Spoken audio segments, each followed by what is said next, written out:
یہ جو اب تیسری صورت آ رہی ہے اس چھوٹے گروپ کی، سب گروپ کی، سورۃ الحجر، اس کا سٹائل بالکل مختلف، مزاج منفرد، لیکن اس مجموعے کے اندر جو ہے اپنے اسلوب کے اعتبار سے یہ بالکل منفرد ہے۔ جیسے سورہ یونس سورہ ہود جوڑے کی شکل میں، سورہ یوسف منفرد، اگرچہ اس کا ایک جوڑا ہے اور وہ ہے دوسری جگہ پر سورہ طٰہٰ، وہ ہم جب پڑھیں گے تو وہاں اور بات واضح ہو جائے گی۔ دوسرا سب گروپ، اس میں یہ دو صورتیں تقریباً ایک مزاج کی، ایک ان کے درمیان جو ہے نسبت زوجیت سورہ رعد اور سورہ ابراہیم میں۔ تیسری صورت سورہ ہجر ہے۔ اب اس میں جو فرق ہے نوٹ کیجئے، سورہ رعد کے 6 رکوع ہیں اور 43 آیات ہیں، گویا کہ 7 آیات فی رکوع کا حساب بنتا ہے۔ سورہ ابراہیم کے 7 رکوع ہیں، 52 آیات ہیں، 7.5 آیت فی رکوع۔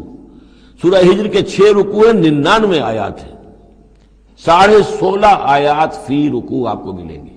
یہ اصل میں قرآن مجید میں مکی صورتوں میں آپ کو اسلوب کا یہ فرق نوٹ کر لینا چاہیے کہ جو ابتدائی صورتیں نازل ہوئی اس میں آیتیں چھوٹی چھوٹی ہیں، ردم بہت تیز، جیسے کہ پہاڑی نالے ہوتے ہیں، دریا ہوتے ہیں تو ان کا پاٹ بہت کم ہوتا ہے لیکن بہاؤ بہت تیز ہوتا ہے۔ دریائے کنہار جس نے بھی دیکھا ہے، دریائے سوات دیکھا ہے کالام میں یا کہیں اور، تو ان کی چوڑائی تو کچھ بھی نہیں ہوتی، بلکہ دریائے سندھ یہ پورا جو ہے، یہ شاہراہ ریشم جو ہے اس کے ساتھ دیکھیے تو نیچے معلوم ہوتا ہے چھوٹی سی کوئی لکیر پانی کی ہے، اس کے سوا کچھ بھی نہیں۔ لیکن جب وہی دریا آتے ہیں میدانوں میں تو اب آپ کو معلوم ہے دریائے سندھ جب دریا خاں کے پاس سے گزرتا ہے تو وہ 14 میل چوڑا بھی ہوا کرتا تھا، بارشوں کے زمانے میں 14 میل چوڑائی، اسی طریقے سے نیچے باولپور کے ایریا میں۔ تو یہ فرق ہے ان آیات کا۔ جو ابتدائی مکی صورتیں ہیں آیتیں چھوٹی چھوٹی، ان میں صوتی آہنگ بہت نمایاں، اس میں ایک موسیقی اور غنا کا پہلو بہت ہی واضح، اور اس میں جو ہے مضامین پھیل کر آتے ہیں، کھل کھل کر آتے ہیں، بڑی جو مضامین بہت گہرے ہوتے ہیں اور بہت پختہ ہوتے ہیں، احکمت آیات ہوں۔ بعد میں جو صورتیں آئی ہیں مکی دور میں ہی ان مزاج بدلنا شروع ہوا، درمیانی دور میں کچھ اور آخری میں آ کر اب آیتیں بڑی بڑی ہیں، لمبی لمبی ہیں، اور یہ چیز جا کر پھر مدنی دور میں پھر انتہا کو پہنچ جاتی ہے۔ ایک ایک آیت، آیت الکرسی، آیت البر وہ ہم پڑھ چکے، آیت الدین، ایک آیت کتنی بڑی۔ پھر وہاں ظاہر بات ہے کہ وہ ردم بھی اتنا نمایاں نہیں رہتا جتنا کہ آپ سورہ قاف میں دیکھتے ہیں، سورۃ النجم میں دیکھتے ہیں، سورہ رحمان میں دیکھتے ہیں، سورہ واقعہ میں دیکھتے ہیں، سورہ ملک میں دیکھتے ہیں۔ یہ جو صورتیں ہیں آخری جو 2 گروپس کی ہیں، انہی کی طرح کی ایک صورت یہ سورہ ہجر ہے۔ اصل میں زمانہ نزول کے اعتبار سے یہ ابتدائی 4 سالوں کی صورت ہے۔ اب یہ کہ مصحف میں یہاں کیوں رکھی گئی ہے، اب میں بہت ہی جرات کر کے ایک بات کہہ رہا ہوں، اللہ عالم، میں یہ سمجھتا ہوں کہ یہ جو کہ ان صورتوں کا یہ سلسلہ بہت طویل ہو گیا اور اس میں ایک طرح کی مونوٹنی سی پیدا ہو رہی ہے، مضامین جو ہے تقریباً ایک ہی طرح کے دہرا کر آ رہے ہیں، وہی ایک ان کا مطالبہ، معجزہ دکھاؤ، حصی کو نشانی دکھاؤ، اس کا جواب۔ تو رد و قدح جو ہے یہ تمام صورتیں جو ہم نے پڑھ لی ہیں، 5 صورتیں، ان کے اندر مزاج ایک ہی ہے۔ تو گویا کہ اس مونوٹنی کو اللہ تعالیٰ نے چاہا کہ ختم کر کے، اور ابتدائی دور کی ایک صورت جس کا مزاج مختلف ہے ان صورتوں سے، اس کو یہاں شامل کر دیا گیا۔ البتہ یہ ہے کہ سورہ شعراء جو ہے، میں نے آپ کو بتایا تھا کہ 227 آیتیں ہیں اس کی، کل 14 رکوع ہیں، تقریباً یہی اوسط بنے گا اس کا، 16-17 آیتیں ہر رکوع کے اندر۔ سورہ شعراء اس سے بہت مشابہ ہے اس سورہ ہجر کا مضمون۔ دوسری بات یہ نوٹ کر لیجئے کہ یہاں پر خاص طور پر وہ جو میں نے آپ سے عرض کیا تھا کہ جو پاروں کی تقسیم ہوئی ہے اس میں کوئی حکمت پیش نظر نہیں رکھی گئی، اور یہ دور صحابہ میں تھا بھی نہیں۔ اب دیکھیے کہ سورہ ہجر کی صرف ایک آیت ہے کہ جو 13ویں پارے میں شامل ہے، اور اس کے بعد پوری سورت جو ہے ربما یود الذین کفروا، یہ پوری جو ہے دوسرے پارے 14ویں پارے کے اندر ہے۔ یہی سورت ہم دیکھ آئے ہیں سورہ ہود کے اندر۔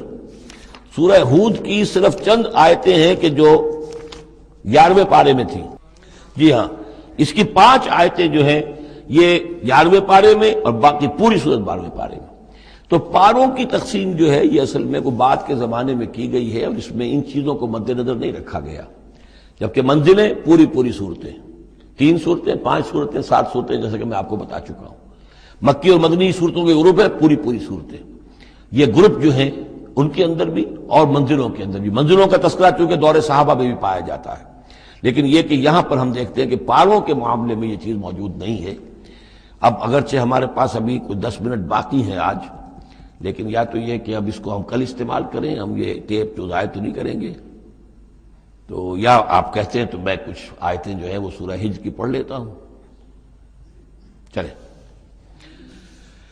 بسم اللہ الرحمن الرحیم، الف لام را، یہ اس سلسلے کی آخری آیت سورت ہے۔ اب الف لام را، 5 سورتیں الف لام را سے اور ایک سورت الف لام میم را۔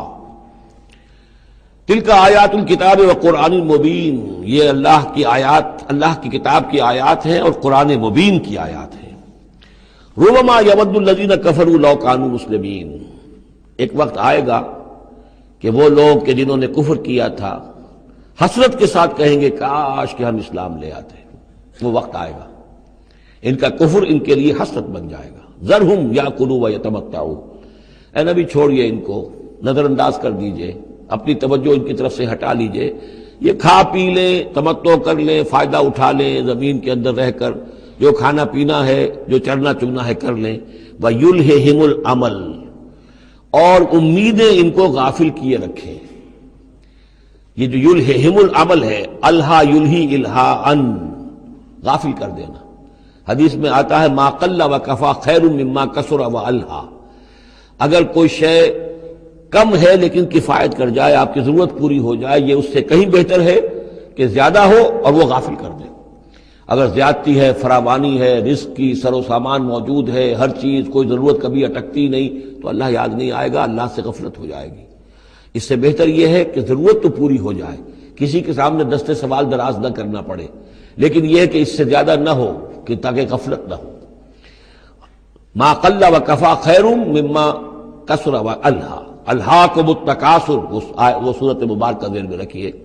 وَيُلْهِهِمُ الْعَمَلُ، طول عمل کہلاتا ہے، یہ انسان لمبے لمبے نقشے بناتا چلا جاتا ہے، میں یوں کروں گا، پھر ایسے کروں گا، پھر اس طرح کروں گا، پھر اس سے یہ کہ وہ کارخانہ بنا لوں گا، پھر ایک اور کارخانہ بنا لوں گا، یا یہ کہ اپنے پروفیشن کے اندر یہ کام کروں گا، اس طرح آگے بڑھوں گا، اسی میں مگن رہتا ہے، زندگی ختم ہو جاتی ہے۔ فَسَوْفَ يَعْلَمُونَ، تو ان قریب انہیں معلوم ہو جائے گا اور انہیں حقیقت جو ہے ان پر منکشف ہو جائے گی۔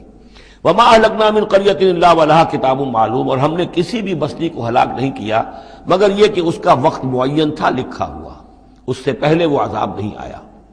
مَا تَسْبِقُ مِنْ أُمَّةٍ أَجَلَهَا وَمَا يَسْتَأْخِرُونَ، اور جب وہ وقت آ جاتا تھا تو نہ کوئی امت وہ اس سے پہلے آگے بڑھ سکتی تھی اور نہ وہ پیچھے کر سکتے تھے۔ وہ وقت تو معین ہے اللہ کا، تو نہ وہ پیچھے کر سکتے ہیں نہ امت آگے بڑھ سکتی ہے۔ وَقَالُوا يَا أَيُّهَا الَّذِي نُزِّلَ عَلَيْهِ الذِّكْرُ إِنَّكَ لَمَجْنُونَ، اور بڑی ڈھٹائی کے ساتھ انہوں نے کہا اے وہ شخص جس کا یہ گمان ہے کہ اس پر ذکر نازل ہوا ہے۔ یہ ترجمہ میں کر رہا ہوں، ورنہ لفظی ترجمہ کیا ہوگا؟ اے وہ شخص جس پر ذکر نازل کیا گیا ہے، انک لمجنون، ہمارے نزدیک تو تم مجنون ہو، تمہارا دماغ خراب ہو گیا ہے، تم پر جن کا عصیب کا سایہ آ گیا ہے، یا تمہارا دماغی توازن صحیح نہیں رہا۔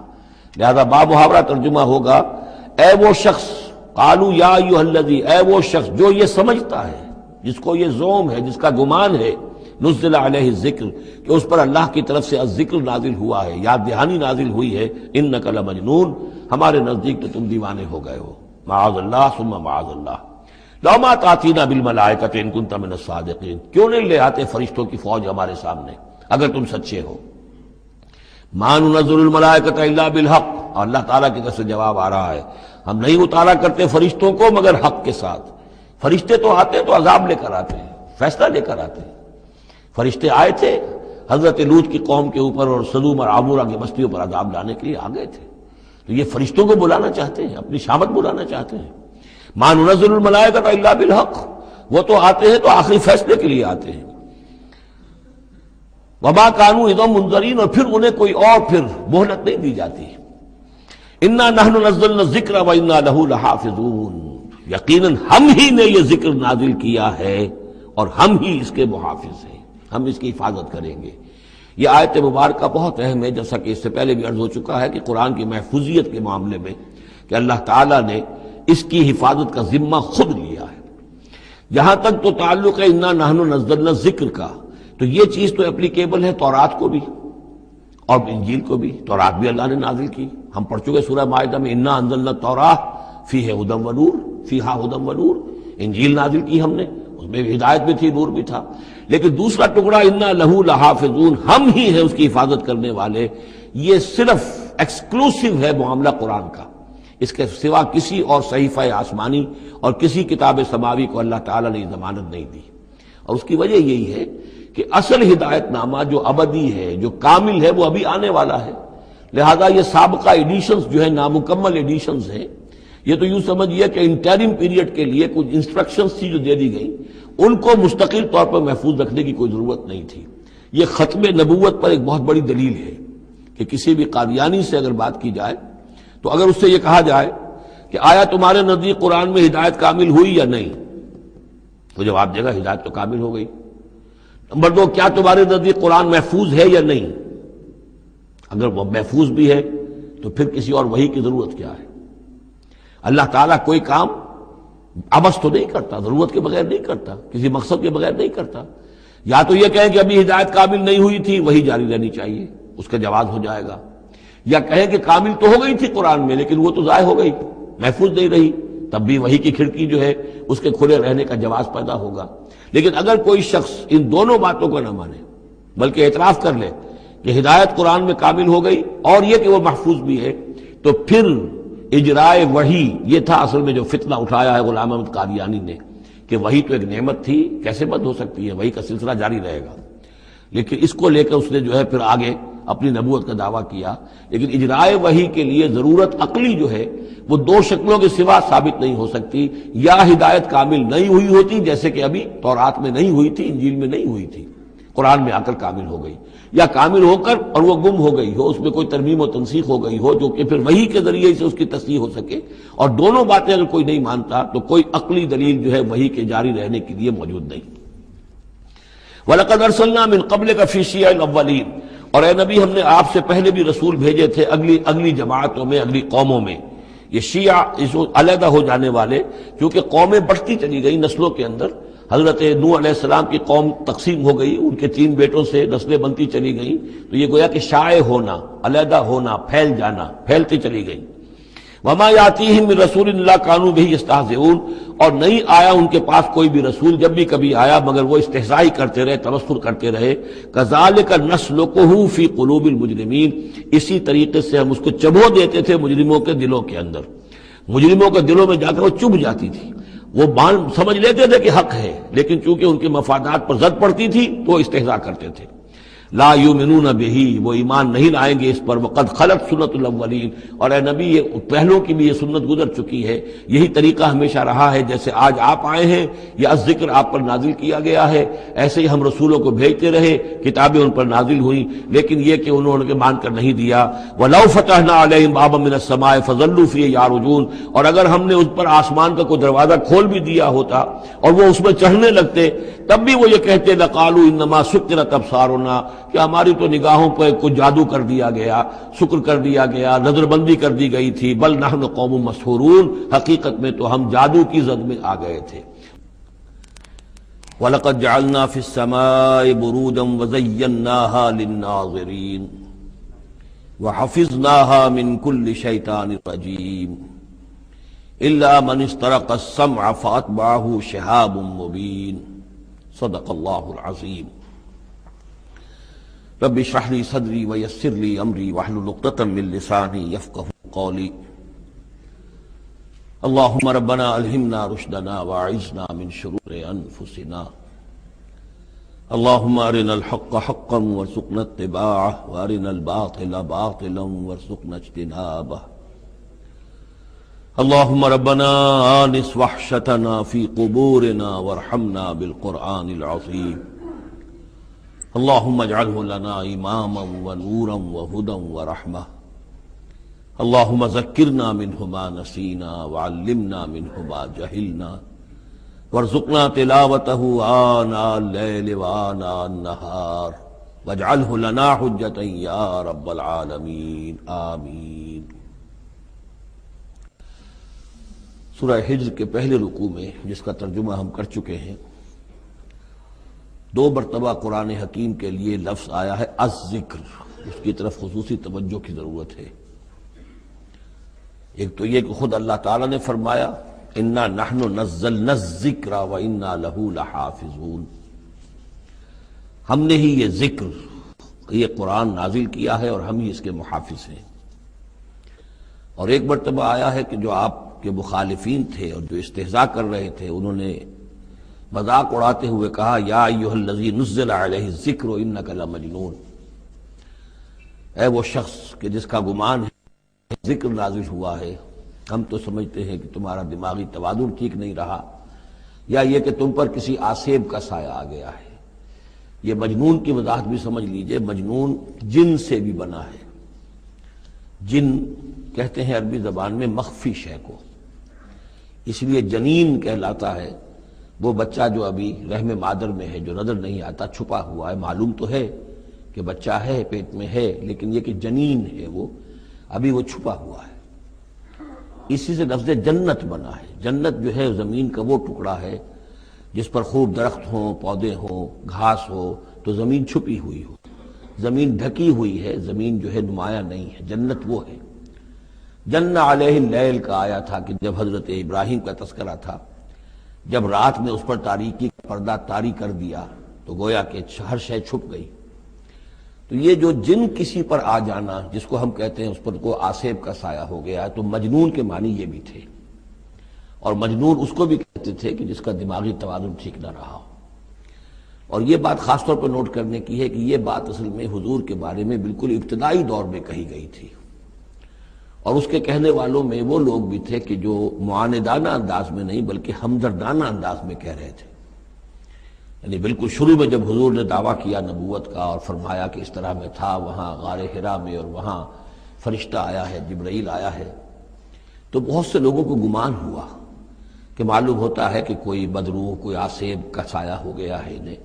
تو اس حوالے سے اس میں صرف مخالفت ابھی نہیں تھی، بلکہ اس میں ان کے لیے واقعتاً ایک بالکل چونکہ نئی بات تھی، لہٰذا یہ کہنے کا معاملہ جو ہے اس پہلو سے بھی تھا کہ اچھے بھلے آدمی تھے، ہم سوچتے تھے کہ واقعی یہ کئی دن جا کے مراقبے کرتے ہیں، اب یہ رہتے ہیں وہاں غار میں اکیلے تنہا دن رات، تو کہیں کچھ ہو نہ جائے تو معلوم ہوتا کچھ ہو گیا ہے، تو کوئی نہ کوئی جنون عارضہ ہو گیا ہے یا جن کا سایہ ہو گیا ہے۔ تو اس لفظ کو بھی سمجھ لیجیے، اور جو بتانا تھا وہ یہ ہے کہ سورہ نون جو کہ بالکل ابتدائی دور میں نازل ہوئی ہے، جس کا نام سورہ قلم بھی ہے، 29ویں پارے کی دوسری سورت، اس میں بھی یہی بات جو ہے کہی گئی ہے۔ اسی کے حوالے سے میں آپ کو بتا رہا ہوں کہ یہ سورہ مبارکہ جو ہے بالکل ابتدائی دور کی صورتوں میں سے ہے، اسی مشابہت کی وجہ سے۔ قرآن مجید کا ذکر ہونا اس معنی میں ہے، کئی مرتبہ واضح کر چکا ہوں کہ قرآن کا فلسفہ یہ ہے کہ جو ایمانی حقائق ہیں، خاص طور پر اللہ کی ذات کا علم اور اس کی صفات کا علم، وہ روح انسانی کے اندر موجود ہے، بس صرف اس پر ظہور کا پردہ طاری ہو گیا۔ جیسے آپ کو کوئی چیز پہلے معلوم تھی، اب یاد نہیں رہی، معلوم تھی لیکن اب بھول گیا۔ بھولنے کا مطلب کیا ہے کہ وہ آپ کی یادداشت کے ذخیرے میں کہیں نیچی اتر گئی ہے۔ وہ حافظ خانہ جو ہے، ہر انسان کی میموری جو ہے، اب اس کے نہ معلوم کتنے تہخانے ہیں، ان میں کسی نچلے تہخانے میں جا کر چھپ گئی ہے، وہ آپ کے شعور کی سطح پر نہیں ہے۔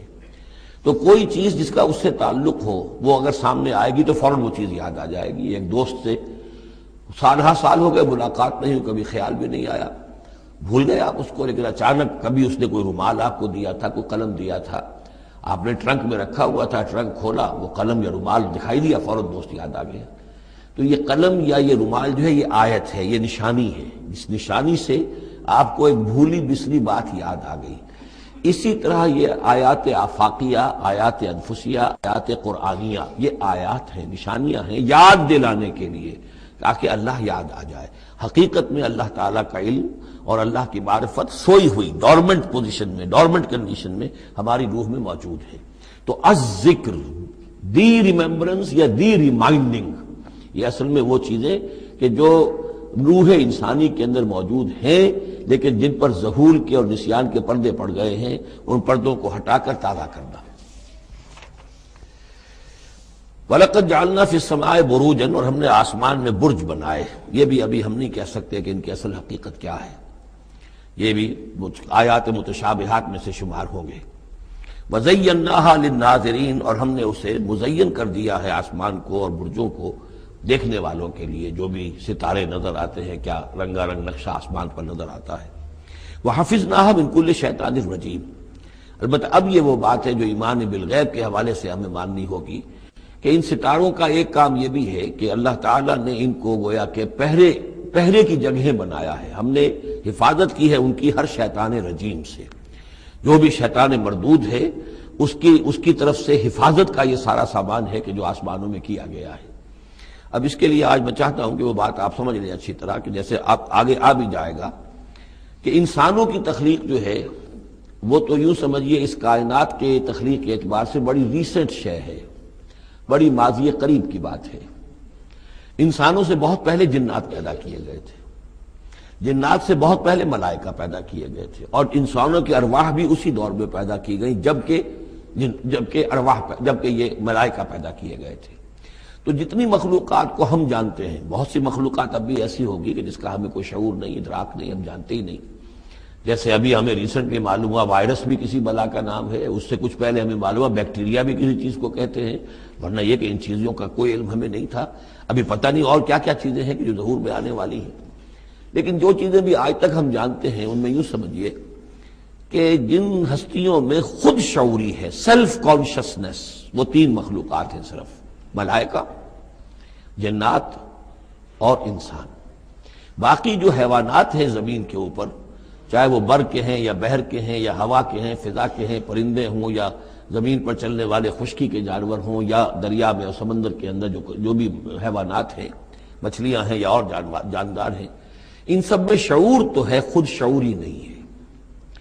البتہ یہ کہ ترتیب یہی ہے کہ پہلے جنات پیدا کیے گئے اور وہ چونکہ آگ سے پیدا کیے گئے تھے، تو ان کے اندر پوٹینشل جو قوت ہے وہ ہم انسانوں کے مقابلے میں بہت زیادہ ہے، اور ان کی رسائی اس کائنات میں بہت دور تک ہے. بس میرا یہ گمان ہے، باقی چیزیں تو میں خاص وثوق سے کہہ رہا ہوں، لیکن میرا گمان یہ ہے کہ جو سولر سسٹم ہے، چونکہ ہماری اس پوری جو ہماری یہ فیملی ہے، یہ خاندان ہے، جو یہ سولر سسٹم ہے، سورج کا کنبہ کہلاتا ہے، تو اس کا جو منبع سرچشمہ ہے وہ سورج ہے. اور معلوم ہوتا ہے کہ اسی کی آگ سے اور اسی کی لپٹ سے اور جنات کی تخلیق ہوئی ہے. تو یہ جنات، سولر سسٹم پورا کا پورا جو ہے وہ جنات کے دائرے میں داخل ہے، وہ اس میں آ جا سکتے ہیں. اس کے لیے انہیں کسی راکٹ کی ضرورت نہیں، کسی مشین کی ضرورت نہیں، کسی ذرائع کی ضرورت نہیں، بلکہ اس کی استعداد ان کے اندر موجود ہے. یہ پھر اپنی اس استعداد سے فائدہ اٹھا کر اس سے آگے جب ملائکہ کے ذریعے سے کچھ احکام اترتے ہیں، آسمان سے اللہ تعالیٰ کی کوئی تدبیر ہے، ملائکہ کے حوالے کیے گئے ہیں، تو یہ پھر ان سے کچھ نئی چیزیں اچکنے کی کوشش کرتے ہیں تاکہ وہ جا کر انسانوں میں سے جو وہ عامل لوگ ہیں، کاہن لوگ ہیں، ان کو جا کے ان کو کچھ بتا دیں کہ اب یہ ہونے والا ہے. اس لیے کہ ملائے اعلیٰ میں فیصلہ ہو گیا، اللہ تعالیٰ کے ہاں ایک چیز کی تدبیر جو ہے وہ طے ہو گئی، اب اللہ تعالیٰ نے فرشتوں کے حوالے کیا ایگزیکیوشن کے لیے.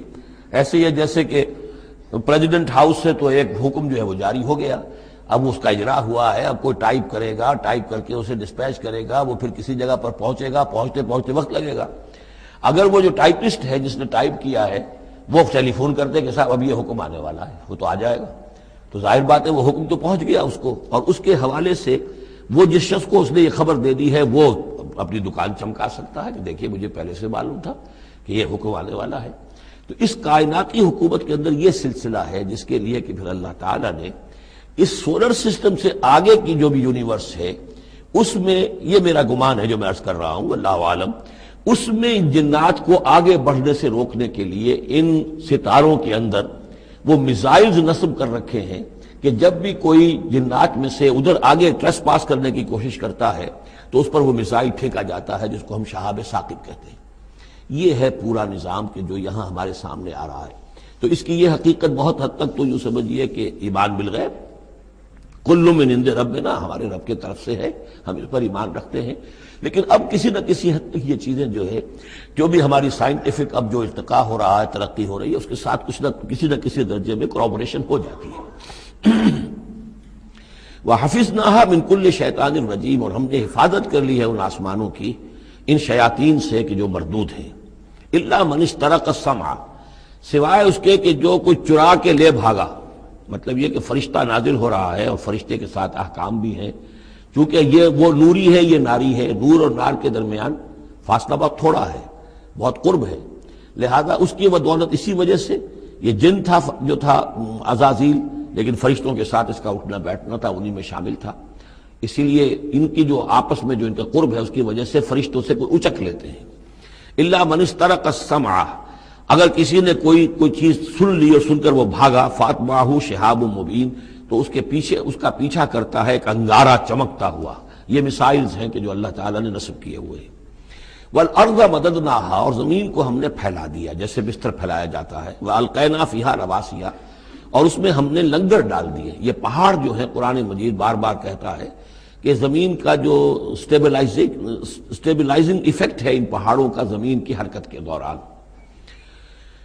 فَأَنبَتْنَا فِيهَا مِن كُلِّ شَيْءٍ مَوْزُونٍ، اور اس میں ہم نے اگا دی ہر شے جو کہ بہت ہی اندازے سے ہے، یعنی یہ کہ جو بھی کوئی ایک شے بھی اگر ایک حد سے آگے بڑھ جائے تو وہ باقی ساری چیزوں کو ختم کر دے گی۔ بعض ایسی مچھلیاں ہیں کہ اگر ان کی جو ریپروڈکٹیو صلاحیت ہے، جتنے ان کے انڈے ہوتے ہیں وہ سب انڈے جو ہے وہ مچھلیاں بن جائیں تو چند ہی سال کے اندر یہ زمین جو ہے اس سے کئی گنا حجم جو ہے وہ ایک مچھلی کی اولاد سے اور ایک مچھلی کی نسل سے وجود میں آ جائے گا۔ تو ایک کنٹرول کیا ہوا اللہ نے ہر شے کے اوپر، تمام چیزیں جو ہیں وہ ایک اندازے کے مطابق، ایک وزن کے ساتھ، ایک اندازے کے ساتھ اس دنیا میں چل رہی ہیں۔ من کل شیء موزون، ہر چیز جو ہے وہ ایک اندازے اور وزن کے مطابق ہے۔ وجعلنا لکم فیہا معاش، اور ہم نے اس میں تمہارے لیے طرح طرح کے معاش کے سلسلے پیدا کر دیے۔ ومن لستم لہ برازقین، اور ہم تو ان کو بھی روزی کا سامان دیتے ہیں جن کو تم رزق نہیں دیتے۔ ایک تو یہ ہے کہ تمہارے پاس گھوڑا بندھا ہوا ہے، تمہیں فکر رہتی ہے چارہ اس کو دینا ہے، کچھ نہ کچھ دانہ ڈالنا ہے، لیکن کتنی مخلوقات ہماری ہے کہ تم نہیں ہو اس کو رزق دینے والے، ہم رزق پہنچا رہے ہیں۔ وَإِن مِّن شَيْءٍ إِلَّا عِندَنَا خَزَائِنُهُ، اور نہیں ہے کوئی شے مگر یہ کہ ہمارے پاس تو اس کے خزائن ہیں، لا متناہی، ہماری ریسورسز جو ہیں وہ یہ کہ لمیٹڈ نہیں ہے، لیکن وما ننزلہ الا بقدر معلوم، ہم نہیں نازل کرتے اس میں سے مگر ایک اندازے کے مطابق کہ جو طے شدہ ہے۔ یعنی یہ کہ سٹور تو بہت بڑا ہے، لیکن یہ کہ سٹور سے جو ایشو ہوتا ہے اللہ تعالیٰ کے ہاں ہر چیز کا، تو اس کا ایشو ہونا جو ہے وہ اندازے کے مطابق ہے، ایک حساب کتاب کے ساتھ ہے، ورنہ جیسا کہ میں نے کہا کیوس ہو جائے۔ وارسلنا الرياح لواقحا، اور ہم نے بھیج دی ہوائیں، ہم بھیج دیتے ہیں ہوائیں جو بوجھل ہوتی ہیں یا بوجھل کرنے والی ہوتی ہیں۔ لواقحہ کا مفہوم پہلے تو یہ سمجھا جاتا تھا کہ چونکہ وہ بادلوں کو لے کر آتی ہیں اس اعتبار سے، لیکن اب ادھر ایک اشارہ ہو رہا ہے جدید سائنس کے حوالے سے کہ پولن گرینز جو ہیں وہ بھی ہواؤں کے ذریعے سے آتے ہیں، اور وہ پھر آ کر پھولوں کو جب وہ وہاں فرٹیلائزیشن ہوتی ہے تو اس سے پھر وہ فصل بنتی ہے۔ تو ہوائیں جو ہیں وہ گویا کہ بار آور کرتی ہیں، اور اس طریقے سے یہ نباتاتی نظام چل رہا ہے۔ فَأَنزَلْنَا مِنَ السَّمَاءِ مَاءً، پھر ہم نے اتار دیا آسمان سے پانی، فَاسْقَيْنَاكُمُوهُ، پھر ہم نے وہ پانی تمہیں پلایا، تمہارے پینے کے لیے بندوبست کیا۔ وَمَا أَنْتُمْ لَهُ بِخَازِنِينَ، اور دیکھو تم اس کا سٹور نہیں کر سکتے، اس کا خزانہ نہیں بنا سکتے۔ کہاں کس طرح بناؤ گے خزانہ؟ واقعہ یہ ہے کہ یہ جو واٹر سائیکل ہے اس دنیا میں، یہ بھی اللہ تعالیٰ کے عظیم، یعنی سمجھئے کہ کرشموں میں سے اور اللہ کے معجزات میں سے بہت بڑا معجزہ ہے کہ یہ جو ہمارے پہاڑوں کے اوپر اتنے بڑے بڑے گلیشیئرز ہیں، یہ کیا ہے؟ یہ واٹر سٹوریج ہے، ٹینکس ہے۔ یہیں سے تو پانی ہے جو آ رہا ہے نیچے، وہ پگھل رہا ہے سب دھوپ سے، اور پھر وہ ندی نالوں سے ہو کے دریاؤں میں آیا، اور دریاؤں سے ہوتا ہوا زیر زمین سوتوں میں سے بھی گزر رہا ہے۔ وہ آپ نے کہیں پمپ سے نکال لیا، کہیں کنواں کھود لیا، پھر وہ پانی سارا کا سارا سمندروں کے اندر پہنچ گیا، ڈرین ہو گیا، پھر سمندر سے اب یہاں پر وہ ہو رہا ہے کہ دھوپ کی تمادت سے اب اس کی وہ بخارات بن رہے ہیں، اور وہ بخارات اوپر جا رہے ہیں، پھر وہ واپس جا رہا ہے، پھر وہ جو اوور ہیڈ ٹینکس ہیں وہ پھر جو ہے ریپلینش ہو رہے ہیں، وہ ساری جو کمی ہو گئی تھی پھر نئی برف پڑ گئی ہے، نیا سٹور۔ یہ جو نظام ہے اللہ کا، اور یہ واٹر سائیکل سے ہی زندگی قائم ہے۔ مبدأ حیات پانی ہے، مادہ تخلیق حیوانات کا، جو اس دنیا کے حیوانات ہیں ان کا مادہ تخلیق مٹی ہے، مادہ تخلیق جنات کا آگ ہے، مادہ تخلیق انسانی ارواح اور ملائکہ کا نور ہے، لیکن مبدأ حیات جو ہے، حیات انسانی جو ہے یہاں پر، یا حیات حیوانی جو زمین کی ہے، اس پلینٹ کے اوپر جو زندگی ہے، اس کا مبدأ پانی ہے، اس حیات کا۔ تو اب یہ پانی کا سائیکل ہے جو چل رہا ہے۔ وما انتم لہ بخازنین، تم اس پانی کا کتنا خزانہ کر سکتے ہو، کتنا سٹور کر سکتے ہو، کس طرح کا نظام چلا سکتے ہو، کتنے بڑے پیمانے پر یہ واٹر سائیکل جو ہے اللہ تعالیٰ نے اس دنیا کے اندر چلایا ہوا ہے۔ وَإِنَّا لَنَحْنُ نُحْيِي وَنُمِيتُ، اور یہ یقیناً ہم ہی ہیں جو باقی بھی رکھتے ہیں اور موت بھی وارد کرتے ہیں، زندہ بھی رکھتے ہیں اور موت بھی وارد کرتے ہیں، وَنَحْنُ الْوَارِثُونَ، اور پھر ہم ہی وارث ہوں گے، ہر شے ختم ہو جائے گی، کسی کی کوئی ملکیت نہیں رہے گی، ساری کی ساری چیزیں پھر ہماری ہی کائنات ہے، ہماری ہی ملکیت ہے۔ وَلَقَدْ عَلِمْنَا الْمُسْتَقْدِمِينَ مِنْكُمْ وَلَقَدْ عَلِمْنَا الْمُسْتَأْخِرِينَ، ہمارے علم میں سے ہے کون لوگ تم میں سے آگے بڑھیں گے۔ اب دیکھیے چونکہ ابتدائی زمانے کی صورت ہے یہ، اب کون لوگ ہوں گے جو آگے بڑھ کر قرآن کو سینے سے لگائیں گے، کون لوگ ہوں گے جو محمد کی دعوت پر لبیک کہیں گے، یعنی جو ہم پڑھ چکے ہیں سورہ توبہ میں، السابقون الاولون من المہاجرین والانصار والذین اتبعوہم بإحسان، یہ کون لوگ ہوں گے ہمیں معلوم ہے، ہم تو پہلے سے جانتے ہیں کہ ابو بکر ایک لمحے کی دیر نہیں لگائے گا، ہمیں معلوم ہے کہ عثمان کو ایک کچھ زیادہ وقت نہیں لگے گا، ہمیں معلوم ہے کہ ابو بکر کی تبلیغ سے یہ طلحہ اور زبیر اور عبد الرحمن ابن عوف اور سعید ابن زید اور یہ سب لوگ جو ہیں ایمان لے آئیں گے، اور ہمیں یہ بھی معلوم ہے کون پیچھے رہ جائے گا، وہ بھی ہمیں معلوم ہے۔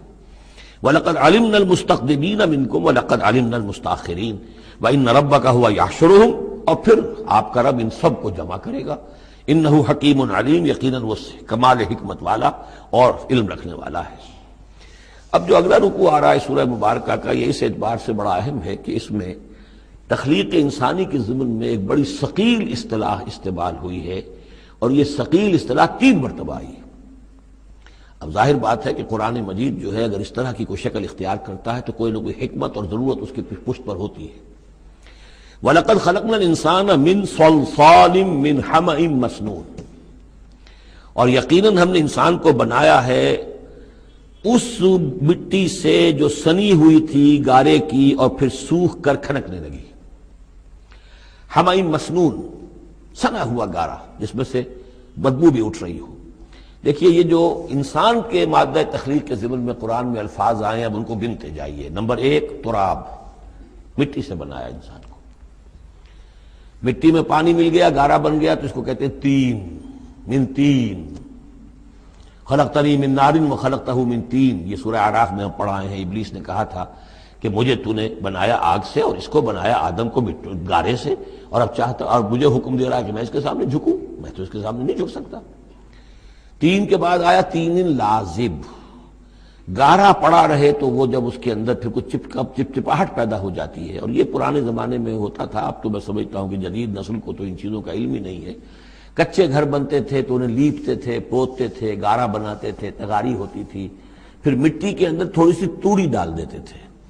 کوئی آرگینک میٹر ڈالیں گے تو فرمنٹیشن ہوگی، فرمنٹیشن ہوگی تو لیس سا اٹھے گا، ورنہ یہ کہ گارا جو ہے اگر اس گارے سے اگر پلسٹر کریں گے تو وہ پھٹ جائے گا، لیکن جب وہ گارا ذرا سن جاتا ہے، اس میں لیس پیدا ہو جاتا ہے، تو پھر اب جب اس کے ساتھ لیپتے تھے دیواروں کو، میں نے تو اپنے بچپن میں یہ سب دیکھا ہے، ایسے گھروں میں ہم رہے بھی ہیں کہ جن میں یہی فرش بھی اسی طریقے سے لیپے ہوئے ہوتے تھے اور دیواریں بھی ہوتی تھی، تو یہ کہ پھر اس کے اندر وہ ایک لیس سا پیدا ہو جاتا ہے فرمنٹیشن سے، وہ تین لازم ہے۔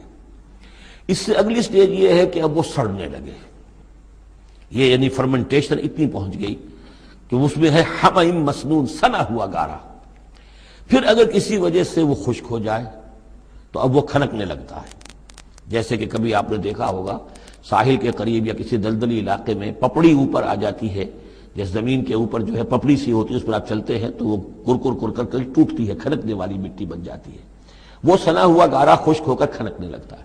یہ سٹیجز ہیں ان مادہ تخلیق کی کہ جو آدم یا انسان کی تخلیق کے ضمن میں قرآن میں آئے۔ حالانکہ ایک لفظ بھی کفایت کر سکتا تھا، مٹی سے بنایا، تین سے بنایا، گارے سے بنایا، پھر تین لازم سے بنایا، پھر حمأ مسنون سے بنایا، من صلصال کالفخار سے بنایا، اور صلصال من حمأ مسنون، پھر صلصال کالفخار آخری سٹیج ہے، وہ ایسے بجنے لگا جیسے کہ اب یہ جو ہے وہ آئے گا سورہ رحمان میں۔ تو اس سے یقیناً کورابریشن ہو رہی ہے کہ جو بھی ایوولوشن کا جو بھی نظریہ آیا ہے، اب اس میں اس کو بھول جائیے کہ اللہ تعالیٰ نے اسپیشل کریشن انسان کی اور باقی حیوانات ہو سکتا ہے اس ایوولوشن کے ذریعے سے پیدا کیے ہوں۔ اس وقت بحث جو ہے کریشن آف مین کے بارے میں نہیں کر رہا ہوں، لیکن یہ کہ سائنس نے بھی ایک تو یہ بات بتائی کہ یہ ساری حیات حیواناتی جو بھی زمین پر ہے یہ مٹی سے بنی ہے، گویا کہ متفق گردید رائے بو علی بارائے من، قرآن اور سائنس متفق ہو گئے۔ پھر یہ کہ اس میں مٹی کے اندر گارے کی شکل بنی، پانی ملا، مبدأ حیات پانی ہے، قرآن بھی کہہ رہا ہے۔ پھر یہ کہ وہ ساحلی علاقوں پر دلدل بنی اور دلدل کے اندر پھر وہ فرمنٹیشن وہاں ہوئی، اور اسی میں پھر جب وہ دراڑیں سی پڑ جاتی ہیں سمندر کے قریب دلدلی علاقے میں، تو وہاں سے ان کا کہنا ہے کہ حیات کا آغاز ہوا، الجی یا امیبا، حیواناتی حیات، اور یا یہ کہ نباتاتی حیات کا۔ تو یہ چیزیں جو ہیں یہ سٹیجز تقریباً اسی کے ساتھ، یہ تمام جو الفاظ جو ہے قرآن کے جو استعمال کر رہا ہے ان کے ساتھ کسی حد تک اس کا ایک ربط اور تعلق قائم ہوتا ہے۔ اور ہم نے بنایا انسان کو اس مٹی سے جو سڑنے کے بعد، اس گارے سے کہ جو سڑنے کے بعد سنا ہوا گارا پھر وہ کھنکنے لگا تھا سوکھ کر۔ وَالْجَانَّ خَلَقْنَاهُ مِنْ قَبْلِ، اور جنات کو ہم نے پیدا کیا تھا پہلے، من نار السموم، لو کی آگ سے۔ اب یہ سموم سے مراد کیا ہے؟ بعد سموم آپ نے سنا ہوگا، وہ تیز لو جو آیا کرتی تھی صحراؤں میں، آتی ہے آگ جھلس دینے والی گرم ہوا۔ تو اصل میں ایک ہوتا ہے جیسے کہ یہ بھی ہم نے فزکس میں پڑھا تھا، جن لوگوں نے تھوڑی بہت فزکس پڑھی ہوگی ایف ایس سی میں، کہ یہ جو شعلہ ہوتا ہے فلیم کا ایک حصہ وہ ہوتا ہے جو نظر آتا ہے، لیومینس، وہ نظر آتا ہے، اس کے اندر حرارت کم ہوتی ہے، اور ایک انویزیبل جو ہوتا ہے اس کے گرد حالہ جو نظر نہیں آتا، اس میں ہوتی ہے تیزی شدید جو ہوتی ہے، سب سے زیادہ ٹیمپریچر جو ہوتا ہے وہ اس میں ہوتا ہے کہ جو اس کا حصہ نظر نہیں آتا۔ اس حصے سے، آگ کی اس لو سے، اس لو کی لپٹ سے یا لو کی لپٹ سے جو بھی اسے کہیں، اس سے ہم نے جنات کو پیدا کیا۔ لیکن یہ سمجھ لیجئے کہ اس سے جنات پیدا کیے گئے لیکن وہ آگ نہیں ہے۔ ہم مٹی سے پیدا کیے گئے لیکن مٹی نہیں ہے۔ اب ایک یہ کہ قلب ماہیت ہو چکی ہے، ہمارا جو یہ پروٹوپلازم ہے، جو ہمارے ٹیشوز ہیں، باڈی ٹیشوز، وہ مٹی تو نہیں ہے، اگرچہ سورس مٹی ہے، بنے مٹی سے ہے، لیکن اب مٹی نہیں ہے۔ دوبارہ اگرچہ پھر یہ گل سڑ کر مٹی ہو جائیں گے، اس وقت مٹی نہیں ہے۔ اسی طریقے سے جنات آگ سے بنائے گئے لیکن آگ نہیں ہے، ہاں ان کا مادہ تخلیق آگ ہے۔ اور دوسرا یہ معلوم ہو گیا کہ وہ انسانوں کی تخلیق سے بہت پہلے پیدا کیے گئے۔ وَإِذْ قَالَ رَبُّكَ لِلْمَلَائِكَةِ إِنِّي خَالِقٌ بَشَرًا مِّن صَلْصَالٍ مِّنْ حَمَإٍ مَّسْنُونٍ، اور یاد کرو جب کہ کہا تھا آپ کے رب نے فرشتوں سے کہ میں بنانے والا ہوں ایک بشر اس کھنکھناتے ہوئے سنے ہوئے گارے سے۔ پھر وہی الفاظ من صلصال من حمأ مسنون، ثقیل لفظ ہے، ثقیل اصطلاح ہے۔ اور یہاں خاص طور پر نوٹ کیجئے کہ لفظ آدم نہیں آیا، بشر بنانے لگا۔ کہیں بھی قرآن مجید میں جہاں یہ تخلیق کے ابتدائی مراحل بیان ہوتے لفظ آدم کہیں نہیں ملے گا آپ کو، سوائے وہ ایک آیت میں نوٹ کرا چکا ہوں سورہ آل عمران کی، کہ عیسیٰ کی مثال بھی اللہ کے نزدیک آدم کی سی ہے، خلقہ من تراب ثم قال له کن فیکون، وہ ایک مثال موجود ہے، لیکن باقی کہیں آپ کو بشر، انسان، جب میں بنانے والا ہوں ایک انسان اس مٹی سے سنے ہوئے گارے کی جو سوکھ کر کھنکھنانے لگی ہے، فَإِذَا سَوَّيْتُهُ، جب میں اس کا تسویہ کر لوں۔ تخلیق کے بعد تسویہ ہوتا ہے، جیسے کسی شے کا ایک ہیولہ بن گیا پھر اس کی نوک پلک سنواری جاتی ہے، مین سٹرکچر جو ہے کسی بلڈنگ کا کھڑا ہو گیا، اب اس کا آرکیٹیکچرل ٹچز ہیں، اس کے اوپر ڈیکوریشن ہے، اس پہ پینٹنگ ہے، یہ تسویہ ہے۔ فَإِذَا سَوَّيْتُهُ، پھر جب میں اسے پوری طرح نک سک سے درست کر دوں، صحیح بنا دوں، پورا کر لوں، وَنَفَخْتُ فِيهِ مِن رُوحِي، اور پھونک دوں میں اس میں اپنی روح میں سے، کہ روحی ضمیر متکلم کا صیغہ ہے، سیدھا سیدھا، فَقَعُوا لَهُ سَاجِدِينَ، تو گر پڑنا اس کے سامنے سجدے میں۔ فَسَجَدَ الْمَلَائِكَةُ كُلُّهُمْ أَجْمَعُونَ، اب یہ تیسری مرتبہ پڑھ رہے ہیں ہم قرآن حکیم میں یہ قصہ آدم و ابلیس۔ تو کیا سجدہ سب فرشتوں نے، کل کے کل نے، سب نے مل کر۔ دیکھیے یہ جو ہے تاکید کی انتہا ہے، فرشتوں میں سے کوئی بھی مستثنیٰ نہیں رہا، نہ جبرائیل، نہ میکائیل، نہ اسرافیل، الا ابلیس، سوائے ابلیس کے۔ اور اس میں پھر گمان ہوتا ہے کہ شاید یہ بھی فرشتہ تھا، فرشتہ نہیں تھا، اس کی وجہ سورہ کہف میں مل جائے گی۔ ابا ان یکون مع الساجدین، اس نے انکار کیا سجدہ کرنے والوں کے ساتھ ہونے سے۔ قال یا ابلیس ما لک الا تکون مع الساجدین، اللہ نے فرمایا ابلیس کیا ہوا تجھے، کیا سبب ہے، تو کیوں نہیں ہوا سجدہ کرنے والوں کے ساتھ؟ قال لم اکن لاسجد لبشر خلقتہ من صلصال من حمأ مسنون، اس نے کہا میرے لیے یہ روا نہیں ہے، میرے لیے ممکن نہیں ہے کہ میں سجدہ کروں اس بشر کو جس کو تو نے پیدا کیا ہے سنے ہوئے گارے سے، جبکہ وہ کھنکھنانے لگا ہوا۔ قال فاخرج منها فإنك رجيم، اللہ نے فرمایا تو نکل جاؤ یہاں سے، اس میں سے نکل جاؤ، اس لیے کہ اب تم مردود ہو گئے ہو۔ وإن عليك اللعنة إلى يوم الدين، اور اب تم پر لعنت رہے گی یوم الدین تک، جزا و سزا کے دن تک، یوم بعث بعد الموت تک۔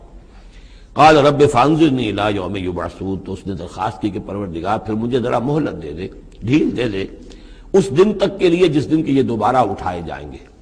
قال فإنك من المنظرين، اللہ تعالیٰ نے اسی شان بے نیازی کے ساتھ فرمایا اچھا جاؤ ٹھیک ہے، تمہیں ڈھیل دے دی گئی، تمہیں یہ رخصت مل گئی، تمہیں یہ چھوٹ مل گئی، مہلت مل گئی، الی یوم الوقت المعلوم، اس وقت معین کے دن تک، یعنی یہ کہ اس وقت تک تم زندہ رہو گے۔ وہ ابلیس جو ہے جن، ویسے جنوں کی زندگیاں شاید انسانوں سے زیادہ ہوتی ہوں، میں نہیں جانتا کتنی ہوتی ہیں، لیکن یہ کہ کوئی اور جن نہیں ہے کہ جو اس وقت سے آج تک زندہ ہو سوائے اس ایک جن کے جس کا نام عزازیل تھا، اور یہ جن جو ہے وہ ابھی تک زندہ ہے اپنی اسی ذات کے ساتھ، باقی اس کی اولاد، اس کی اور نسل جو ہے، اس کی ذریت ہے، وہ اپنی جگہ ہے۔